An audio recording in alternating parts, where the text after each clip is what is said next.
I am State Representative Stephanie Young, representing House District 16, which is parts of Northwest Detroit, South Redford Township, and parts of Livonia. I also serve as the Detroit Caucus chair, being a lifelong Detroiter, and I'm excited to be here with my colleagues today. I'm not excited about the topic, but I am excited about the people who are joining us on today.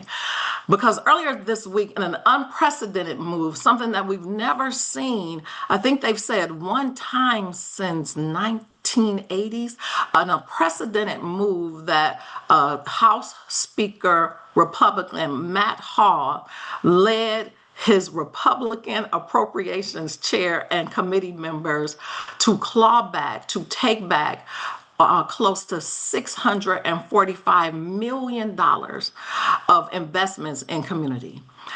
Investments like RX Kids, investments like Focus Hope that Rep. Scott will talk about. So many investments that impact everyday people's lives. That's what's really, really important for us. Everyday Michiganders, and particularly here on today, are Detroiters. We have been elected to represent the people, not big corporations. We didn't come here to play political games.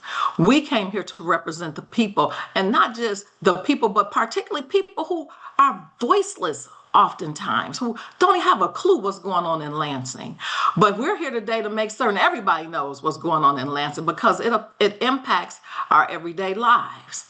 There's no way that taking back money that we fought for in a historic trifecta would be taken away from programs that keep food on tables, that keep diapers on babies, that provide for cancer children, would be clawed back. Investments in community, building up housing, all of these things. So we're going to hear from some of our community partners. We're going to hear directly from them how this move of House Republicans, let's be clear, because sometimes we'll hear in the media, the legislature did this. No, the legislature did not do this. House Republicans under House Speaker Matt Hall did this. We want to be crystal clear about this, and it was done in just one chamber, which again, what happened to checks and balances? And so I don't want to prolong the hour. I want to go ahead and start. I'm going to kick this off with the vice chair of the Detroit Caucus, Representative Helena Scott. Come off mute, Representative. Okay. Again, thank you everybody for being here. We hate that we have to do this under such sad circumstances, but just like our chair said, this was done with no transparency. This is not democracy. The Democrats did not do this. This is fully laying on the hands of all the Republicans. My district is being affected like so many others. Like Chair Young said, Focus Hope, as we know that they have already lost money. We had allocated $1 million in appropriations that I fought for them, and now they're going to be losing more than half of the money that was allocated for them. Also, Detroit Horsepower, they partner with DPSCD. They provide children with knowing how to ride horses and to groom them and to learn how to take care of horses. They are also losing half of their money. Also, WISE, a family-oriented program in my district. Actually, it's in Joe Tate's district, but I advocated for it because the president lives in my district. She's only getting 3/4 of her money. So we're angry about this. We're disappointed, and we wanted to make sure that you all knew that we are going to continue to fight for you, and we're going to make some changes. So I'm going to kick it off next to, I believe, our forever speaker, Joe Tate, that wants to talk a little bit more about it.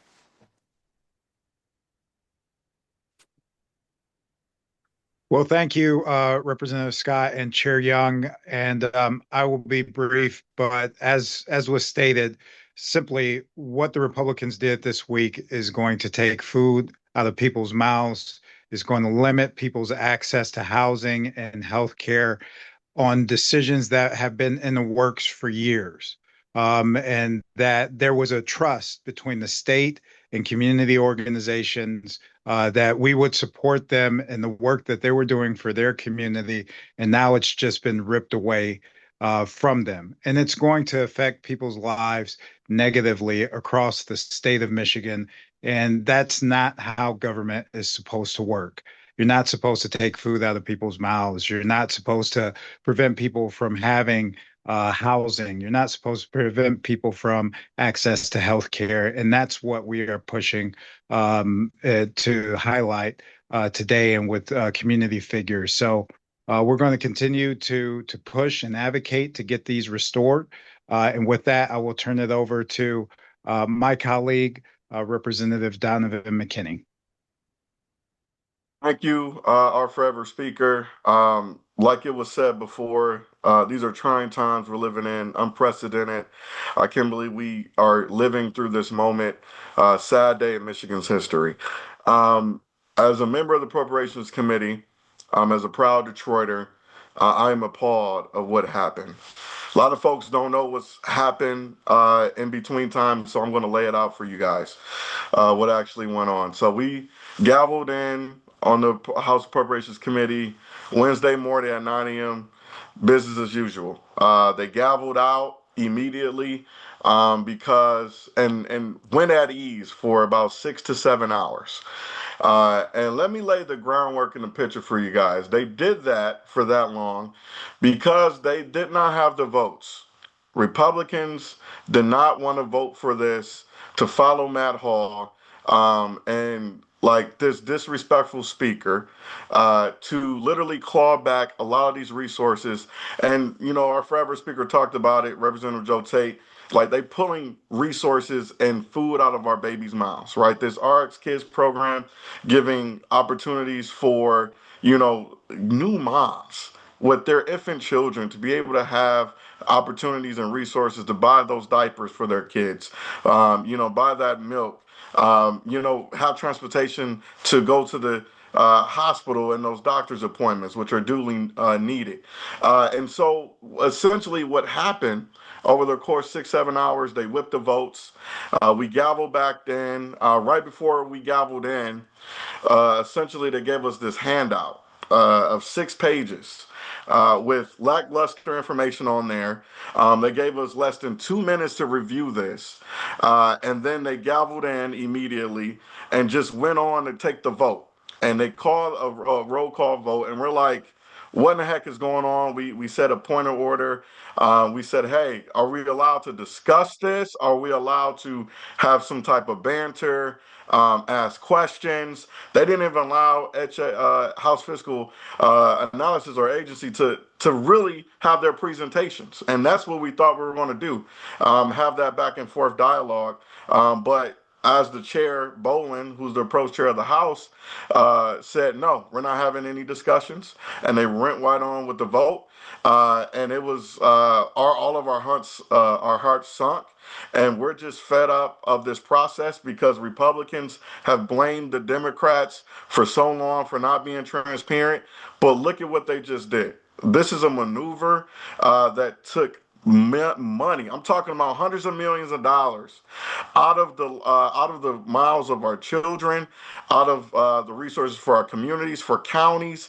We're talking about infrastructure grants, y'all, like lead Yes. service replacement lines for our districts that everybody in Michigan, this is the Great Lakes state, we should not be living in a state with dirty water, right? Clean water is a human right. But what they end up doing is causing all this chaos and confusion. They're trying to follow what's going on in DC, and Trump and Elon are creating a state level Doge. And we all know how the hell that end up, right? It really made the rich richer and put the poor and working class people in harm's way. And so we're not standing for it. I'm so proud to be standing along my Detroit colleagues because enough is enough, and we're fed up with this whole entire process, whatever process this is, because this is not right. Government should not be standing like this, and we need to do better. We deserve better, all of us, and that's why we're standing here today. So thank you so much for your time, and I'll kick it off. I'll kick it off to the chair to kick it off to somebody else. I'm just so fed up, y'all. I'm pissed off. Yeah, and you got a right to be. And here's the thing, we can't afford to just hop on here. This is right. This is what I consider information sharing, because we have a term in Lansing called the Lansing bubble, which means half the people don't know what the heck going on in Lansing. We just there together, we do our stuff, we vote on bills. Until it impacts you, people don't really know what's happening. But this impacts every single Michigander. Every single one. And so we could not allow this to happen in the Lansing bubble without bringing it to community, without taking it to the streets. We're so grateful for our organizers and our activists being a part of this discussion, because it's important. It's going to take all of us. I will say this, I don't think any of my colleagues mentioned this, but there was supposed to be an appropriations meeting on yesterday. We believed it was going to be a part two of a round of cuts to additional programs and services. But because of immediate action by community members, immediate action by our activists and organizers who started reaching out to the speaker's office and to the Republican House Appropriations Chair, and said, no way, do you know what you're doing? And all of a sudden, the meeting was canceled. Is that right, Robert? It was canceled. Our voices matter, people. We can't sit back and be silent. It makes a difference. And so with that, we were on a call last night. It was a activation call, and I was grateful to be on that, grateful to have been invited to that. And so I heard a testimony from one of the people attending the meeting, Miss Arlisa Hurd. She was on there, and she just quickly put in the chat, she was like, I know people directly impacted by the money being clawed back by RX Kids. Now, Arlisa, she does amazing work with 482 Forward. And so I want to go ahead and give her an opportunity to share whatever it is on behalf of the organization, on behalf of that testimony. But Arlisa, the floor is yours. Thank you so much for being here. Hi, everybody. I hope you can hear me because my reception was starting to do something quirky. But anyway, yes, I'm Arlisa Hurd. I am with the education advocacy group and organizing 42 Forward, but I am also the impacted. I see my state rep, Helena Scott, on here. Yes. And I just, before I get into the RX Kids, what I didn't know until now is how Detroit Horsepower is the Yeah, community in which I live, that's as right. well as Focused Hope. That's right. Both of my sons went to the Center for Children. We've done trainings there. We've had folks in our neighborhood who have utilized the services of Focus Hope, including the food services. My mom's a Right. senior. Detroit Horsepower is a major project in our neighborhood that all community partners are looking forward to it bringing back the neighborhood and having people to want to live, play, work, and sleep in Hope Village. So that definitely impacts me directly. But Right. also, in another way, my goddaughter, who's had multiple tragedies in her life and losses, is part of the RX Kids program in Pontiac. Her husband lost his job. They became homeless. She just had a baby 6 months ago. They're living in a motel. Oh, And now wow. that the RX Kids has kicked in for them, it's help them to get back on their feet. But this is really serious. Yes, I'm an advocate, Devastating. but I'm also living this life that many Yes. of us live, and we don't see the faces of how this impacts people. And what I don't understand is how any elected official would be willing to harm people in their own districts who are going to be impacted by a lot of these cuts and things. I mean, uh, you could just go down the list, not just RX Kids, but I heard some things as it relates to cancer treatments and wigs and things for children suffering through cancer. So you just name it. This is a dark day, but I do want to encourage those folks that are out there. You feel like you can't do anything. Yes, you can. And this is what we're doing. This is one step in the process of making something happen, getting the awareness out there, and then also reaching out to organizations like ours and other partnering groups who are coming together to do something about this, because we're not going to just stand for this. This impacts too many people, and we have to continue forward. I'm not going to allow this to just go away and hope for a better day somewhere in the by and by. Our by and by is right now. This is the time to get on board. I would encourage every person that's watching this that thinks, oh, I can't do anything. Oh, I don't know those people. Yes, you can do something. Do it now. We're doing something. But this is a real personal thing for me. Yeah, it's personal for you and it's personal for so many others. And because you were on this call today and you heard the programs, the projects that are being impacted, you saw how it directly affected your life and Yes. your community. And that's why we're here today, because so often the connection gets lost. People just hear big ticket items, but they don't drill down to this is personally impacting my block. This is personally impacting my family, my friends. And that's why I mean, there's a call to action today of folks that are watching, folks that are listening. There's a call to action for us to continue to talk about this. This should not be allowed to stand. And so with that, we're going to hear from additional community voices. I'm going to go ahead and kick it over right now to John George. John George, my friend, my brother in this work, in my first year as a state representative, I had the 8th House District, which included Detroit Blightbusters and Java House and Sweet Potato Sensations. And now, though I'm a little, I felt a little bad about losing them, but I'm grateful that Representative Lori Pahutsky was the one that actually got those amazing groups and businesses.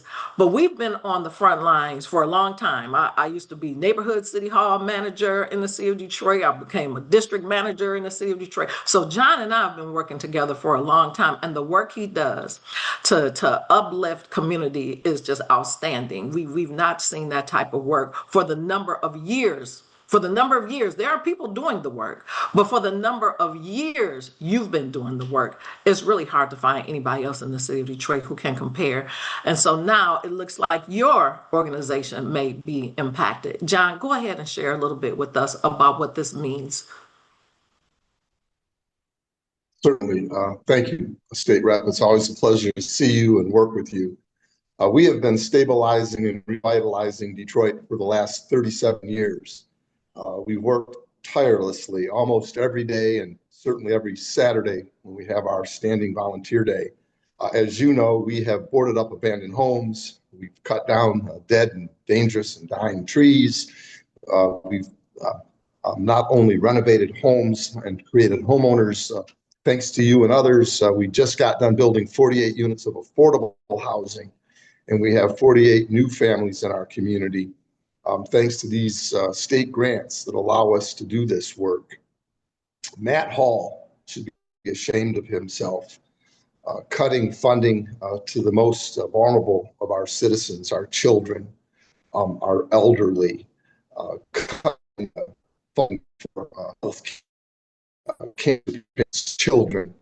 They should be ashamed of themselves. This is not a pork barrel. This is Main Street, USA, where we're working in the neighborhoods, stabilizing them, revitalizing them, creating homeowners and opportunity and hope. To do this now, just a couple weeks before Christmas, shows the kind of person that you and your colleagues are. I cannot tell you how disappointed I am with you and your lot. And like I said earlier, you should be ashamed of yourself. There are people that get up every day, work their level best, 12, 13, 14, 15 hours a day, many times working free or without a paycheck. And you squander these dollars and you pull back from the most needy in our state. We're going to continue to work harder. We're going to redouble our efforts. And we just can't wait for the midterms to vote you and all of your colleagues out of office. And when you're in the breadline, hopefully you'll appreciate what common people do on a daily basis to make their neighborhood, their city, their state great. That's all I have to say at this time. All right. Okay. Thank you, Mr. George. That's coming from a constituent. That's coming from a resident. That's coming from those impacted. We know how you feel. Thank you so much for sharing with us on today. Because we've got to keep that momentum. And that section of the city is just, you've done so much, and not just there, you're all over. Anytime I need you for something, you're showing up and helping seniors patch holes in roofs. You're not just House District 17, you're Detroit. You're Detroit. And so we're so thankful and grateful for your continued partnership, and know that the fight continues. We're not going anywhere. We're going to continue to fight for these dollars. So next up, Michigan United. Michigan United has joined us on today. I know my good friend, Darcy McConnell, that she's here. She's going to kick it off and then also kick it to one of her colleagues. Darcy? Good morning. Just to echo what John George said, that House Republicans, Speaker Hall, and Appropriations Chair Bolin gave Michiganders coal for Christmas with these gut-wrenching, extremely impactful cuts. And there is no one who's going to miss being touched by this, as Representative Young said. And so I appreciate the opportunity to make that plain. I represent Michigan United, but we also are aligned with 7 other organizations that are working to educate our folks, because we work with these folks every day, all the folks who are being impacted across the state. And so we are going to continue to speak up and speak out. But it is important for people to appreciate the folks who are on the front lines dealing with this. So from that standpoint, I wanted to have, and we appreciate your grace. Dr. LaTressa Gordon works in Flint, not Detroit, but we're kindred spirits in that regard, because, similar to what Ms. Hurd said, folks are being impacted across the state. So Dr. Gordon. Yes, good morning, everyone. Like Representative Young said, we're boots on the ground. I'm a U.S. Army veteran, so I'm out here holding the line, and I see this every day. So we see mothers not being able to, feed their children. A big issue with transportation. I work also in the mental health realm. People walking 10 miles because there's been cuts to transportation to get to appointment in a thin coat. Brings tears to your eyes. These cuts can't get to their cancer appointments. So now it's delay in treatment, mental health, all the physical things, the access to health care is being impacted. So now we work with a lot of the health centers. So we distribute food with R.L. Jones is in Flint Church. Services over 500 people every Thursday. So the food that's being from the food banks is shortening. So now that decreases the amount of people that can be served. So it's not what's going to happen, it's already happening. What's already impacted people are impacted worse. So I thank you for putting this call of action out, because like I said, I'm out here holding the line like so many other people on this call, and we need to put a call to action, because no one should have to choose between a mother had going to the daycare and we got a call, can you help us get some diapers, because the baby came in so sore, diaper rash, she had no diaper, so the baby's been in the diaper for all night, soiled. So we had to get together, get resources for diapers. There's no food, that everyone's concerned, so it's impacting the mental health. So now I'm here. I got to choose between paying my light bill, my water bill, putting food on the table, so now that puts at risk. Now the mother is not even able to go take care of herself, because she's got all this compounded stress that's on her, all the social determinants of health that's being impacted by these cuts. So that's all I have to say. That, thank you so much for this call of action. I'm gonna stay on this front line, connecting the voice from the community and from the hilltops, so someone does something about this, because no one should have to make that choice between eating a diaper, diapers or health care. Yeah, you're correct. And it's a Flint story, a Pontiac story, a Detroit story, a Saginaw story, a Benton Harbor story, a story across Michigan, and quite honestly, a story across the country, with the current leadership that we have. And so I just want to lift up, we know that we were able to drill down, and we discovered that 18.5 million is what's being clawed back from RX kids. 18.5 million. That's money that would help stabilize families, as we heard, to keep diapers, to prevent children from getting sick, to prevent children from getting diaper rashes, to make certain that they have food, and to even make certain that expected moms can make it to doctor's appointments. Clawed back. And when you take money like that, what is the statement that you're making? Because I'm really hoping, and we don't know, because the committee wasn't able to ask any questions. So we don't know if even their members understood what was going on. We don't even know if they knew. We know high level what happened, but I don't even know if their members really understood the impact of 18.5, what a cut of $18.5 million would do to infants and babies and mothers and children. Representative McKinney? As chairwoman, just wanted to put this out there. You Yes. made a great statement talking about like our Republican colleagues did not really know what they just voted on. It is unbelievable because now they're putting out statements. The press can verify, like they've been putting out statements saying, "Oh, we didn't know this was going to happen. We didn't One know that thing was they a did part of know. the cuts." No, this is across the board. Republican Democratic districts, Michiganders are going to hurt and continue to hurt because of what their lackluster and like lack of care. Like somebody said it earlier, 2 weeks before Christmas, we're in this moment right now, and they're going to get cold for Christmas. People are literally getting everything pulled back away from them, and I'm telling you, what they just did, it needs they need to be held accountable. And I hope the press and everybody who hears this and watches this forum and panel understand that. And so hopefully you guys report it and really call out these House Republicans for the disrespect they did on our Michigan people.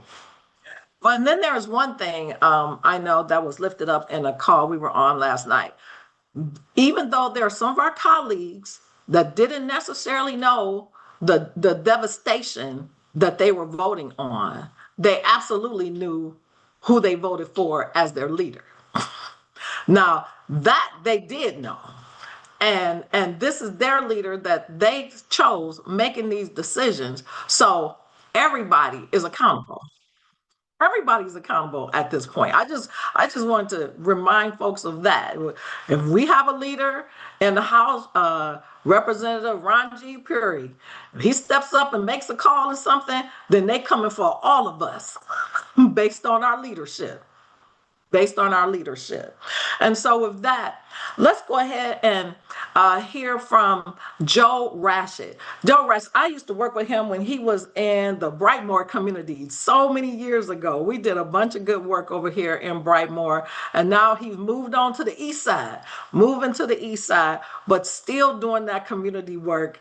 Great work. Joe, there you know, I'm looking on this Zoom. I'm like, where is Joe? Joe, are you able to come off? Are you able to join us off camera? Joe represents the East Warren Development Corporation. They've been working on a farmer's market, doing a bunch of good things over there. So we want to kick it over to Joe Rashid right now. I see him. I know we have Representative Pice is still on here. Rep Pice, if you'd like to join us and share a little bit about this, because I believe that's your district. There she is. While we try to get Joe to join us. Hi. Yeah. Yeah, Joe was just here a moment ago. Yeah, this is the East Warren Development Corporation. You just said that Joe Rashid is the executive director over there. We're able to get a couple of $1 million for their farmers market. For years, they've been having their farmers market in a poorly surfaced parking lot. So this is really a great thing for them. They're halfway through construction right now. And so there's a lot of frustration on knowing what's going to happen. You have contracts out to other people who expect to do work, who expect to be paid. You have your community that's been promised something. And this isn't just a farmer's market per se. This is also going to be hosting vendors who live in the community.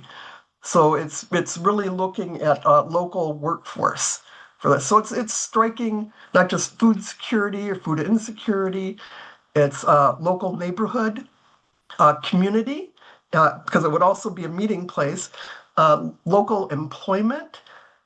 This just reverberates through so many layers. To say that it's disappointing is an understatement. To say that it's dangerous is not an overstatement. So Joe and I are going to continue working together. We'll be checking in with each other. I'll be giving him as much information as I can get about how to proceed with this and how we can proceed with the neighborhood too. Fortunately, my part of Detroit district has 4 very strong neighborhoods, regular meetings that are large attended, 50 people plus. They've been given information about this. Now we have to go back and let them know the adversity that we're facing and why something isn't proceeding. So this is just such a large problem that goes beyond just taking away money that they have been promised, that they signed a contract for, It's like that breach they of submitted, contract. they That's submitted the right. plans for this. So everything up front was known. They submitted drawings, they submitted plans. We knew what the place was going to look like, what it was going to do. They had to do all of that in order to get the grant money. They did that. They signed off on everything that was needed so that we could move ahead with this neighborhood project. So I'm going to leave it at that for the moment. Hopefully, Joe will get back on here in a minute, and I'm sure he's got a whole lot more to say about this, the intricacies about it and the details. Thank you. Thank you, Representative. If you are able to join us, now's your time. If not, we're going to keep this train moving. Going once, going twice. It looks like we don't have Joe, but we thank Representative Pice for providing us with some background information. Just think about this, you all. If you have a project, if you have a project that is a bridge, and you build half the bridge, and now they've clawed back half the money on a negotiated and approved, signed contract. What? That makes no sense. But that's literally what's happening here. There are shovels in the ground. All these things, the work is being done, and now things are stopping. When we think about how some of the organizations, because of their projects, because it's the winter, they pause during the winter and then they pick back up right when the weather breaks. And now you're saying, oh well, you should have got it all done before the ice hit because we've clawed back all your money. This is something that is, again, we've said unprecedented. I feel like that word's not strong enough, but it's unprecedented. And we do have great legal minds looking into this, though. We know that, quote unquote, legally it can be done. But when it comes to these breach of contracts around projects that have already started and around programs that are life-saving, we really need to continue to look into this and see what options remain on the table. With that, Representative Weiss. Thank you, Chair. Appreciate you. I just wanted to jump in really quick because when you talk about the 1984 statute, it is in statute, but I think it's important for folks to know there's a really good chance that that statute is not constitutional, that they did this on. And so I would not see that what they did was legal. I would not see that what they did was constitutional. That has to get played out in the courts. But a lot of That's really right. important testimonials have been shared. I would just like add to that really quick with letting folks know, in addition to a lot of the programs we talked about, kids with cancer funding getting cut back, a mental health program for children who are victims of sexual abuse was clawed back. I had a project in my district that I went to a ribbon cutting for 2 weeks ago for senior housing that had funding clawed back in Detroit, in Northwest Detroit. You can hear my kids in the background. They're pissed off. They're just as pissed off as the rest of us because this is going to impact babies. This is going to impact babies, right. What they did. And I can't think of any better word to describe cutting funding from kids with cancers and babies and mothers and children of sexual abuse a few weeks before Christmas than evil. Like, it's evil what they did. It is, I'm not trying to be hyperbolic, but like, I don't understand why anyone would do that for any reason, regardless of your political affiliation, regardless of how you feel about the government and government spending, why you would take money out of rip funding away from our communities, from babies, from mothers, from seniors, from veterans. Why you would do that, I can't, a couple weeks before Christmas, I can't think of any other word to describe it than evil. And every single House Republican, as Chair Young said, is responsible. It may have been the decision of Speaker Hall.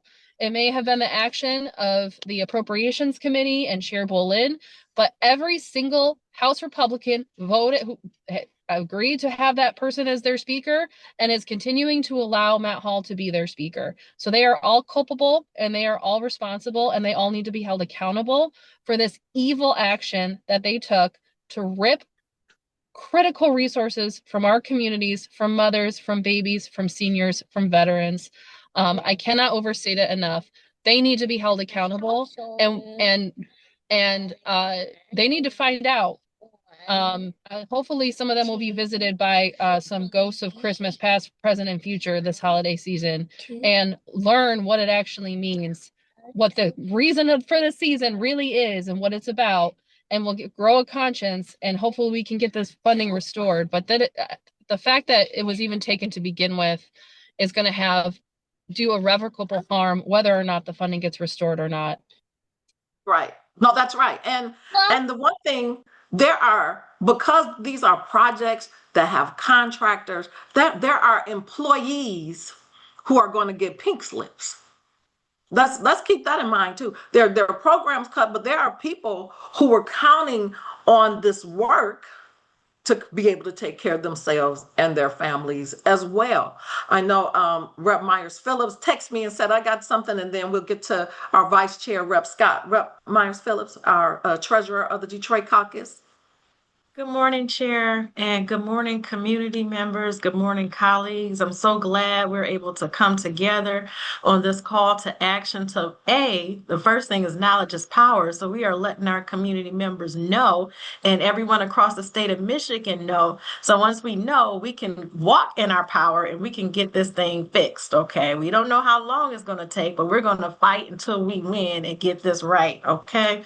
So I am agreeing with everything that our community members and colleagues have been sharing. This is wrong. As Rep. Wise said, it takes a special kind of evil or just callousness to look at the season that we're in. This is supposed to be the season of giving, the season of charity. For those of us who profess to be Christians, this is supposed to be a season of faith where you do unto others as you'd want others to do unto you. I don't see any of that going on with our House Republicans. I just wanted to highlight and bring up some of the rationale, ridiculous rationale that we're hearing from Republicans across the aisle. They're saying that they need to do this to eliminate waste, fraud, and abuse. We have heard our community members talk about the work that they are doing out here in the streets, helping mothers with babies, helping repair homes, helping people get essential needs like food, housing our senior citizens. That is not a waste. That is not fraud. It is not abuse. That is an insult and a slap in the face to the good work that these organizations and people are doing to partner with the state, frankly. Okay? You community members out here, these organizations that have contracted with the state are doing a great service to everybody in the state of Michigan. We should be giving them honor, not snatching their money back 2 weeks before Christmas. So all these community members are devastated. There's such a thing in this country, typically called due process. Typically, you're assumed to be innocent until proven guilty. But instead of just, I don't know, maybe conducting a real investigation, Matt Hall and Republicans have just looked and said, you know what, we're going to assume everybody is a waste, that everybody is committing fraud, that everybody is a leech and an abuse on the system, and you have to prove you're not with no due process. That's wrong. I'm glad that I and my colleagues and community members, I'm glad I don't live in a space where I see everybody as a danger and a wrong and a fraud until you prove yourself right. That's not the way that you should see the world. That's not the way that you should lead when we have the honor of stepping into these positions of leadership. So instead of doing something that somewhat resembles a process, maybe actually calling the organizations. These Republicans, they don't know anything about the groups in our district. They don't know anything about the groups in most parts of the state. They could have called and asked, how's the project going? What's the status? Has money been expended? Are there any barriers that the state of Michigan can assist with? But no, they take the dark view of things. So just to wind up, it's wrong.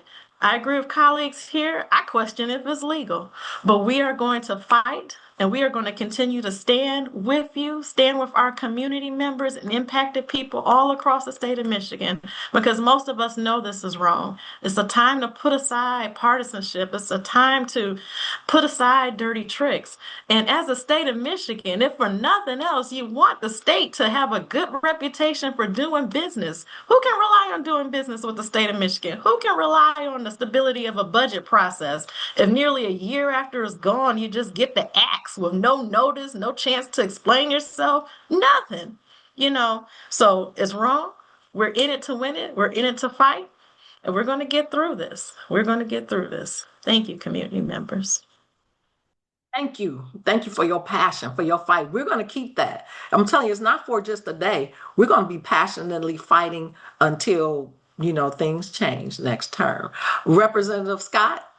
Yeah, I just wanted to add. So, Rep. Weiss was talking about how they're all culpable, and the Appropriations Chair, Ann Boleyn, if you all recall on the House floor just the other day, that Speaker Hall said that she got a national award for the work that she did with this budget, which is egregious. It is absolutely unacceptable. So, like we all stated, we all need to continue to fight and stand up and push back against this. And we know it's unconstitutional and it's illegal. So I just wanted to kind of highlight the fact that they are celebrating the fact that she got an award for cutting funding to our community and hurting our constituents. And I'm outdone. I'm outdone about it. Very angry. Well, right. Well, you should be, as well as all of us should be. I got word that Joe Ratchet is here. I do want to check in with our comms team. Do we have any press questions? I know we're coming upon time. We got about 11, 12 minutes. So I want to be able to address any questions. Comms team, can you give us some idea where we stand with that? And in the meantime, if Joe is ready, he's got one more shot. They say Joe is here and he's ready to go. All right, we try. Jess Travers comes. What do we have going on now? Yep. So we can go ahead and open up for questions. Anybody who has one, go ahead and raise your hand. Clara, it looks like you have. And then you will go off mute and go ahead and ask your question. And then if you have a follow-up, you'll automatically go back on mute. But if you have a follow-up, just go ahead and raise your hand again. And if you wouldn't mind just sharing what outlet you're from too. Clara. Great. Thanks so much for hosting this. If Representative Tate is still on the call, my question for him is whether when Democrats had a trifecta, if you ever considered eliminating this provision in the Management and Budget Act that gives one appropriations committee in one chamber this unilateral authority to axe work projects requests. Oh, Clara, I'm not seeing Representative Tate right now. I don't think I'm missing him.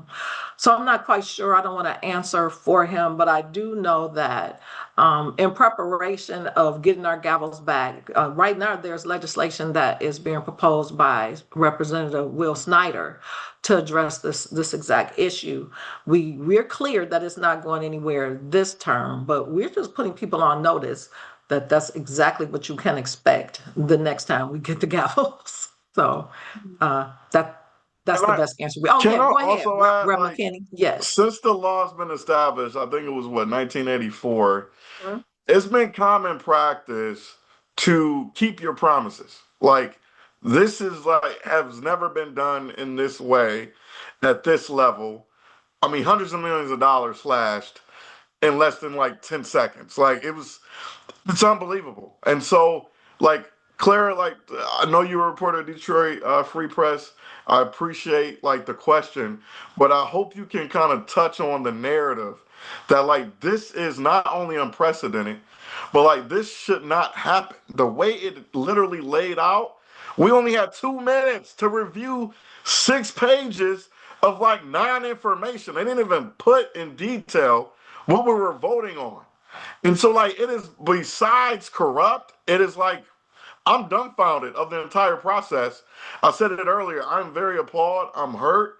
Like my heart is aching right now for the people of this state because literally what we just witnessed should not have happened at all. Representative McKinney. Do we have any other questions? Oh, Claire, follow up. Yeah.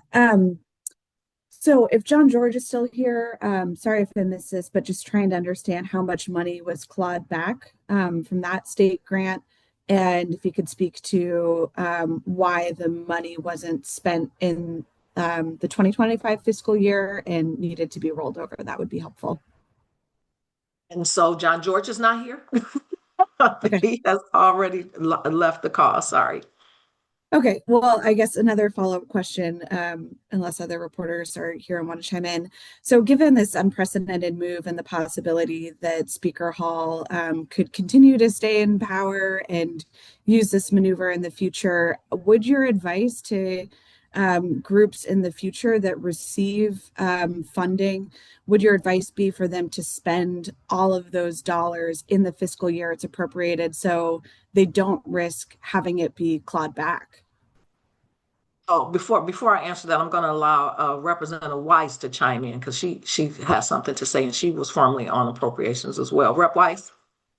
Yeah, thank you. And thank you, Chair. And apologize for being off camera. I'm in transit right now, but I just wanted to share from formerly being on appropriations, formerly chairing a budget. Part of the issue with this and getting the money out is that, particularly for competitive grants, it often takes a really long time for the departments to be able to get those grants out, get applications in, and particularly in times when the budget might be late or delayed or it's in a supplemental. And so it's pretty common, this is really common, right, that programs put these requests in, oftentimes not because of any fault of their own, but because they just received the money so late in the year that it's difficult to be able to spend it before the end of the fiscal year. And we definitely are seeing that with a lot of these projects. But the other thing I just wanted to highlight that I think is really important to note, and I don't know that it's been said, we mentioned that Republicans, didn't know, or we didn't know what was happening until it was happening. We still don't know what was cut in the budget, really, because we are still they were going off of a list from May. There has been money that has been sent out, checks that are in the mail, and the state budget office has to go through line by line every single appropriation to see what was actually cut. And my understanding is that House Republicans, nobody knows what the final list is because it's going to take at least a week, potentially longer, for them to be able to complete that work. So we don't even really know. They don't really even know what all was cut, and we're not going to see the final, analysis of that for a little bit of time here. And in talking to some of my locals who have received funding, again, for projects that are already half complete, has been shared here, they are beside themselves because we can't even get them information to let them know for sure what has or has not been cut. So I just wanted to make sure that that was clear that, that we didn't all know at the time. We still don't really know. And nobody does what all was cut. No, that's facts. And to your point, Claire, these are cuts coming from the Democratic trifecta. So it's very clear why these cuts are happening. I almost feel like it's one of those sore loser type of responses to where we lost the gavels. There was nothing we could do about you all investing in communities that hadn't seen investment in 40 years and actually taking the time to do the work to support organizations and projects that had not been supported, that would not have gotten supported had it not been for a Democratic trifecta. And so we did that good work for the people here in the state of Michigan that benefited all Michiganders and not just people with a D after their names. And so now that you consider that whatever, I'm like, I guess you consider it a loss. You come back and you say, every win that you thought you had, we're going to take it back from you. That's how I feel. I'm like, how do you, that's like winning the championship. And then all of a sudden, somebody come up with some technicality, the rep threw the flag at the wrong time, and now you take back my ring. No, these things don't work like that. If the reps make bad calls, the calls usually stand. We mad about it. It's happened to the Lions a whole bunch of times. We be ready to turn the tables over. And now that's what's happening here with these projects, with these communities. They're taking things that they have no right to take. And so we're just going to continue to fight. My colleague said, we don't even believe this legal. That one little clause that allows one appropriations chamber, just one, to undo this type of investment in the state of Michigan, that should absolutely be illegal. Government is based on checks and balances, checks and balances. And in this case, there have been none. But there need to be, and that's what we're really fighting for right now, and making certain that people understand that how this is impacting them. 159 million clawback from Making in Michigan competitive grants. People have applied for that. 102 million community enhancement grants. Local communities fighting for dollars that we were able to get for them. Clawed back. 63 million in infrastructure grants. 50 million from the Indigent Defense Fund. Really? This is like, what are we doing here? We talked about our kids. 3 million from local food infrastructure grants. Local food infrastructure grants. The Ombudsman program for Michigan veterans, almost $400,000. And the list goes on and on. But to Representative White's point, we still don't know the full impact. We're still digging into that. We have our fiscal agencies doing that work, working overtime. I'm hoping that perhaps the speaker will consider giving them year-end bonuses, because the yeoman's work that they have to do to get us this information is out of this world. And I'll just share this. One of our colleagues said they saw one of them leaving the office almost in tears, just trying to keep up. The human element, the human component of these decisions is being lost. And as Democrats, we never forget the people that we represent and that we work with. We start with people first. People matter to us. People will always matter to us. And so unless there are some other questions, if there are any final comments from some of my other colleagues, we just want people to know that House Democrats, we have always had your backs, and we will continue to have your backs, both in the Detroit Caucus and throughout the entire state of Michigan. We want to thank you all for being here. God bless you. Have a safe holiday, even in the midst of, we will not let folks steal our joy. That we will not let them steal our joy. Where we have health and strength, there's a reason to give thanks. So thank you all so much. Bless you.